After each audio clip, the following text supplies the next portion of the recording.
You can pay for it yourself. So if you can pay for it, or if your church or ministry wants to pay for it, then it is available to you. They do have competitive rates, I'll say that. But if you want to open up like a retirement account, you can do so. They also have like disability insurance, long-term, short-term. They have investment accounts. So that is available to you. If you want more information on that, then let me know. Because we're compiling a list, a name list of everyone who's interested. So the more that we have sign on, the more that we are able to have like a group discount, if that makes sense. All right. So the more and more that we have that, we can do it. Exactly. It's more of a Ponzi scheme than anything else, if you want to put it that way. But no, it really is though. The more we have sign up, then the more that we can get at that group discount. Andrew and then Mike. It does. Sure does. Mike. I totally have. And I'll be talking about that because that's the best way I can raise money. So you got it. At least I'm being honest about it, right? So next up, some of our initiatives that we are working on that many of you have heard us talk about already. But we are doing a lot of church planting. We've got several church planters that are actually represented here in the room. We've got Thomas Johnson up there, who is doing Centered Church down in New Orleans. Tim Smith, who is on the EEC side, but we've kind of included him in the Missio Mosaic training for church planting. He's doing a church plant in Jacksonville, Florida. Anybody else? Yeah, sorry, Andrew. Church of the Holy Trinity, my bad. Downtown Mandeville, Louisiana. So that's right. Our church was your sponsor church and sent you out. But he's doing a Church of the Holy Trinity. Anybody else? Some of you should be doing church plants. I will tell you that. So yeah, Bruce in Knoxville, Tennessee, doing kind of a Celtic style service and church plant there. Anyone else? Yeah, that's it. So yeah, we've got four represented here. We've got several more that have been a part of that. We've got a new church plant that just is starting in Baton Rouge, Louisiana. So we are expanding, and we're hoping that we can take the church planting training. Lucy, come here for a minute, please.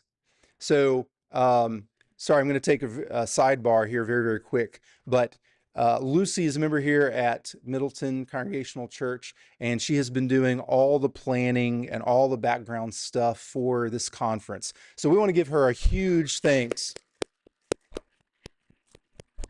So thank you for all that you're doing. And I know we're going to continually thank you, because by the end of this time, you will show everything that you've been doing in the background and organizing. But we just want to say ahead of time, thank you for helping organize this and getting us started this first day. So we appreciate it. Yep. So if you need anything, ask Lucy. She probably knows more answers than I do. All right. So ask her first before asking me. Thank you, Lucy. We appreciate it. Um, so with church planting, we do want to take that, and we are expanding it to the rest of the EEC as much as we can, because we do believe in missional community planting. And that's all the way from establishing traditional churches to home churches, house churches, missional communities in whatever way that we can. That has not changed, but that is really one of our main emphases.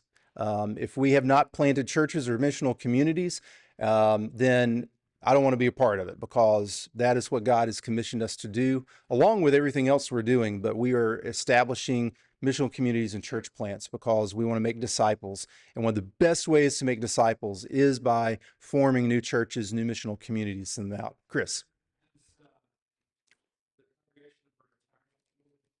It does. Yes. And that's, and as you bring this up, though, we need to be creative in the way that we are sending out church plants. Teresa is doing an urban farm type of church plant setting there in the New Orleans area. Retirement communities. If you're gathering at a coffee shop, what's that? Pokemon Go church plant. See, yep. Hey, whatever works. Yeah, yeah. So, what the days of giving a church planter $200,000 for 5 years are gone. Again, I don't have a money tree, and most of the organizations that have been providing that type of church planting over the past 2 decades are there. even though that amount of money is becoming more limited. So I think it takes creativity to be able to send out church plants and missional communities, engaging with people where you can, being able to find those ways that you can get into people's lives. That's what we're talking about by sending out church plants and doing missional communities, wherever it is that we may be. And so if you've got a really, really weird idea about doing a church plant, I'm probably going to love it. So talk to us, because we want to get behind you and being able to do that. The way they do church planting in India is different than the way that we do it here. The way they do church planting in Africa with some of our partners over there, totally different. They'll find a tree and set up a worship service and plant a church. So God is not limited by the way that we imagine it in our minds. The way that God is going to move is way more than we can ever imagine. And so our emphasis is empowering and equipping and praying for you to do the work that God has called you to do. You are the reason we're here. I'm wearing this collar just because that's what bishops have worn in the past, but I shouldn't be up here. You should be up here, because you are the main reason that we are doing everything that we are doing. My main reason for equipping you is because I want to see you succeed and equipped and fully prepared to do chaplaincy, church planting, whatever ministry that God has called you to do. So that's our emphasis as we are going through these things. Now, many of you have heard us talk about Missio Mosaic Institute. We started this last year, and we've kind of been slowly rolling it out, but it is a partnership that we have to offer people the education that they need in different ways to be able to deepen their discipleship, to be able to be more prepared as a minister. And so we've got a partnership with Kairos University and with SUM Bible College and Seminary. Dr. Teresa Rieger is our director for Missio Mosaic Institute. We've just gotten a new website up and going. And so if you are interested in an accredited type of degree, then these are partnership pathways that we have, all the way from bachelor's on up to doctoral degrees. And many of you in here have actually been a part of Kairos or SUM and are working on your degrees there. I also want to mention that Dr. Russell McClanahan here, our patriarch for the EEC, has also an institute that if you are just wanting to continue your education, you might not need an accredited degree, but you need to continue your education in some type of a way. He has a licensed Bible college in Florida as well that is very affordable, and you can talk to him about that as well. And that's a good resource that we have as well as a part of the EEC. So there are many pathways that we can take. And here's my main thing. One is that you need to be equipped and prepared. And sometimes the best way to do that is through Bible and theological education. All right. We still live in a world where having that type of degree helps. And it helps to sharpen the tools that you have in your tool chest. All right. It doesn't, now, I agree, you can have the Bible and the Holy Spirit and God can use you. But you know what? If you have more tools in your tool chest, that just is more tools that the Holy Spirit can allow you to use to be able to go out and do the ministry. Okay. Now in Africa, they probably won't require you to have a doctorate degree or even a master's degree. A bachelor's degree might be what you need, and that's fine if that's the case. But we want to have all these different pathways available to you to be able to go further and deeper. So if you do want to go down one of these pathways, then talk to Dr. Teresa. Mike Chitwood here has also been a part of Kairos. Gus and his wife, Karis, have also been a part of Kairos. So we've got a lot of people here that Tim actually just started with Kairos. We got a lot of people here connected, and we can get you in these pathways as we're going forward and talking about this. Chaplaincy. I'm about to give some numbers here in just a moment, but we are continuing to expand in our chaplaincy with our numbers. Many of us folks are here. If you're an endorsed chaplain through Missio Mosaic, raise your hand and currently serving. All right. So we've got a few of our chaplains that are here. We are wanting to move to where we are an endorser for chaplaincy. Right now, we do this through partnership with the National Association of Evangelicals and the Coalition of Spirit-Filled Churches. But we are wanting to move to where we have chaplaincy recognition status as an endorser with the federal government and several other agencies. So right now, they require that if a person is going to be recognized, or if a denomination is going to be recognized as an endorser for the military, that they have to be going into active duty, that they have no exceptions to policy, which means they have waivers like age waiver or health waiver or anything like that. And essentially what they need is Jesus coming through to join the military. The perfect candidate is what they're looking for. So if you would, please pray with us for that perfect candidate, because we need that person to come and say, hey, I want to be endorsed by you, to be and start the application process. So once that happens, then Bishop Brian is ready to step in as our endorser, myself as well, and so we'll see what happens with that. But we continue to grow, and I'll give you some numbers here in just a moment with our chaplaincy. The Order of St. Kevin. These guys walking around in the Jedi robes are actually a part of our Order of St. Kevin. Just kidding, Foy. Foy, if you would actually stand up, because Foy is the abbot for the Order of St. Kevin. It is a monastic order. They've actually been doing their retreat yesterday and today, but they are what we call a non-cloistered monastic community. So in other words, you live where you are, but you commit yourself to a rule of life and to being a part of the community. They have teleconference type gatherings each week. And then, of course, whenever we gather for things like this, they are doing their retreats. But I've been so thankful for the way that Father Foy has been leading the Order of St. Kevin. They've continued to grow. But if you are interested in knowing more about them, then talk to Father Foy. Because if you are wanting to deepen your walk in the sense of that monastic discipline, then they are the folks to talk to.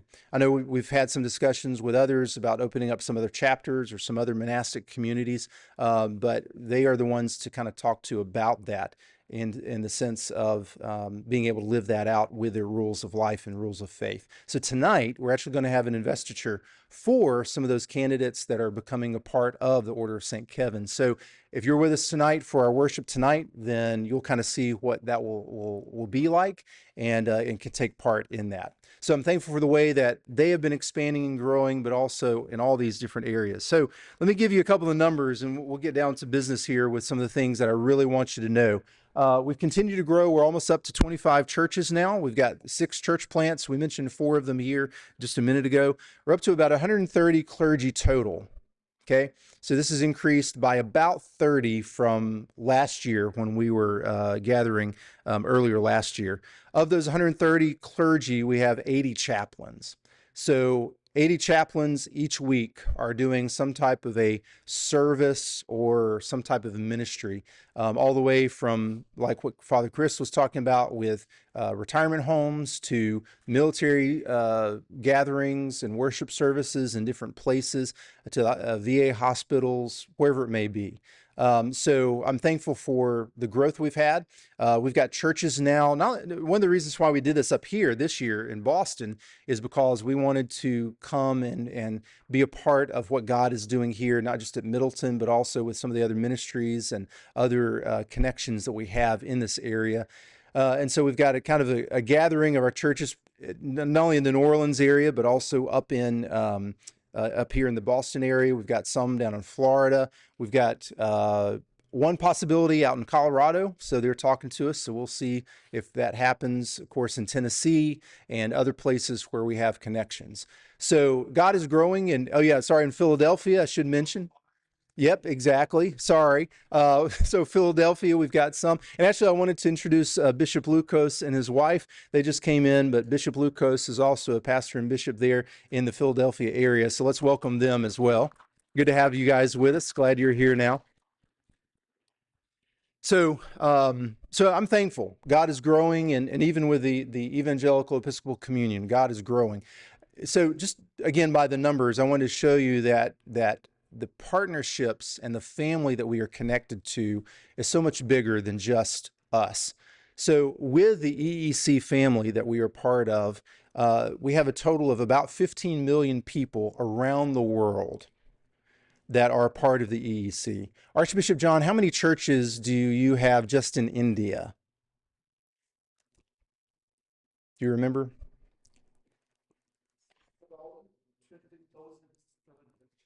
20,700? Yeah, nearly 20,700, 23,000 churches just in India alone. Some of our African provinces, they have about 3 million people that are over there. We have, I can't go into too much detail because we're broadcasting this, but we have about 5,000 house churches in a closed country in the Middle East. So, and later on this year, probably myself and Bishop Brian, maybe a couple of other bishops, will be flying to a third location in order to consecrate more bishops to send back to this closed country so that they can continue the growth they've been having by ordaining pastors and missionaries and sending them out. So they have about 1 million people there now that's a part of this house church movement. And actually, it crosses over into 2 different countries in the Middle East. One of them is in the news lately, so if you can take a hint, there you go. But it's an incredible thing just to see what God's doing, just to be a part of it. I mean, just to be a part of it, you know, to be in connection, to be in network, and to pray for our brothers and sisters around the world who are part of our EEC family, Missio Mosaic family. It really is incredible. So I just offer that just to tell you we're part of something much bigger than just what we're doing here and what is happening around us. So I wanted to give you a financial update. So this is kind of a lot of the meat and potatoes right here that I really want to get to, because the simple truth is this: if we're going to continue to grow as Missio Mosaic, we have to have financial stability. Okay, we have to work on our financial infrastructure, and you guys are. I mean, you're here. You're committed to what we're doing. We've got more that are coming, but you guys are here and you represent the core of what's happening. So last year, just through your donations, your tithe, your fees, sometimes that you pay, especially for chaplains, we had about $8,500 coming through our account. And by the way, I'm offering this as kind of like an accountability to you all, because I don't take a salary or anything like that for Missio Mosaic. Missio Mosaic pays for my trips wherever I go. If I'm on a trip and I take you out to lunch, it's because Missio Mosaic is paying for it.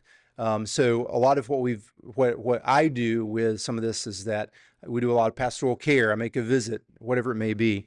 But it's kind of a general breakdown of our budget, like $2,000 in web cost, just basic stuff for our social media, getting it out there. $3,500 for bishop travel and staff, $1,500 that we've been able to send overseas to a lot of our missions and our missionaries that we support there. About $800 to help with clergy. Every now and then we get a call and people say, hey, I've had something happen and they just need help. And so we provide that for them. And then also even like we'll pay for the incorporation of a church plant, just to be able to start the incorporation paperwork and to have something happen. Okay. Now, even though $8,500 may seem small, this is actually really good, because 2 years prior, even 3 years prior, guess who was the main one giving to Missio Mosaic so that we could actually get up money and do something? I mean, it's just like those of you who have started church plants. Guess who's the main one that's been giving to your church plants? The church planter, right? Exactly. So, but the great thing is that this $8,500 is not counting anything that I gave to Missio Mosaic last year. So this is great. This is really, really good. Okay. Like it's increased. Go to the next slide now, Thomas. This is the part that's really going to make you sad. Okay. So follow me with the math real quick. I tried to do it out as plainly as I could, but let's just say with chaplains, let me start first with chaplains, and I'm going to go to like our church giving, clergy giving, and all that. The first line up there, we've got about 80 chaplains, and let's just say our chaplains make about $40,000 minimum, which many of them make more than that, especially if they're in the military. I'm talking about active duty chaplains, not us reserve type of chaplains, all right? But active duty chaplains will make way more than that. But let's just say $40,000 on average. That's an aggregate number of $3.2 million, okay? The chaplains, we ask them to give 1.5% to Missio Mosaic. I know that they also pay like 2.5 or 3% to their endorser. But we have costs because we have to be a member of some of the different endorsing bodies that we're part of. That should be about $48,000 coming in from just the chaplains. Then, if you look at our church giving, if we ask every church to just give a minimum of $1,000 per year, which is very, very bare minimum. Normally what we ask is that our churches give 5% of their non-designated giving to Missio Mosaic. That would be about $20,000. Okay, you can tell I'm like doing the very basement, the very bare floor amounts with all of this. Okay, some churches are already giving us more. Some individuals are already giving us more. But regular clergy giving, like if you're not a chaplain, okay?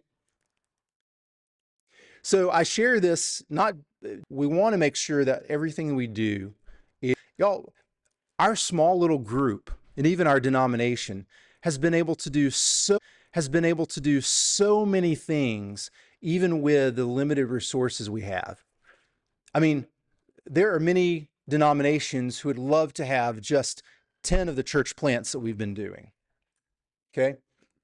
When I tell people that we've gotten 80 chaplains, they're serving in various contexts just in the last 5 years.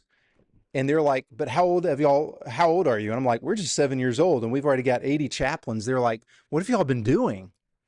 I don't know. We're just doing what God's doing. I mean, I honestly don't know. So to be where we're at with the limited resources we have, it's all God.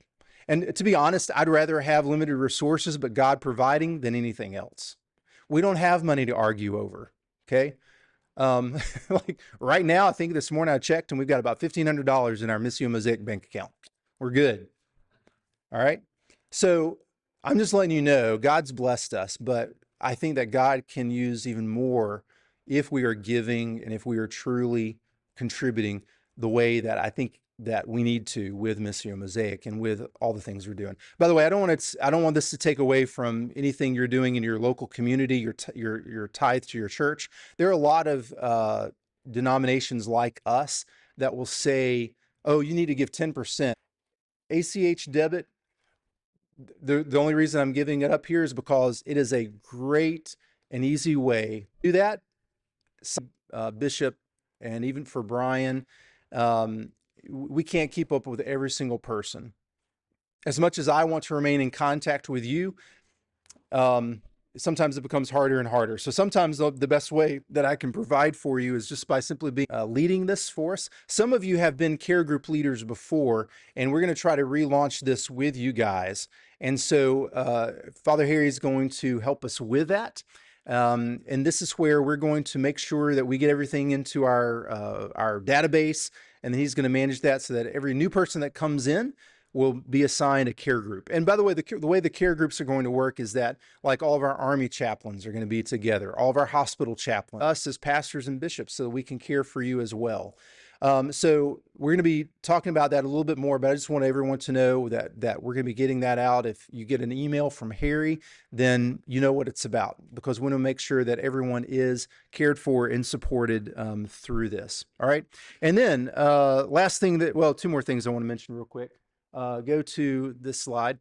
I'm glad to announce that Bishop Brian is going to become the suffragan bishop for Missio Mosaic. Can one of y'all open up oh yeah, thanks, Dave. We got some more of our folks coming in. So, yay. Welcome, Aaron. Who else? I can't see because of the bright light. Yo, Yoon and Rick. All right, good to see you guys. Good to see you guys. Come on in. Our Pentecostal delegation. Come on in. Praise God, you're here. So, but I want to announce that Brian will become our suffragan bishop. Now, I know everyone's like, what does a suffragan do? Well, if you look at the Latin root of suffragan, it's suffering.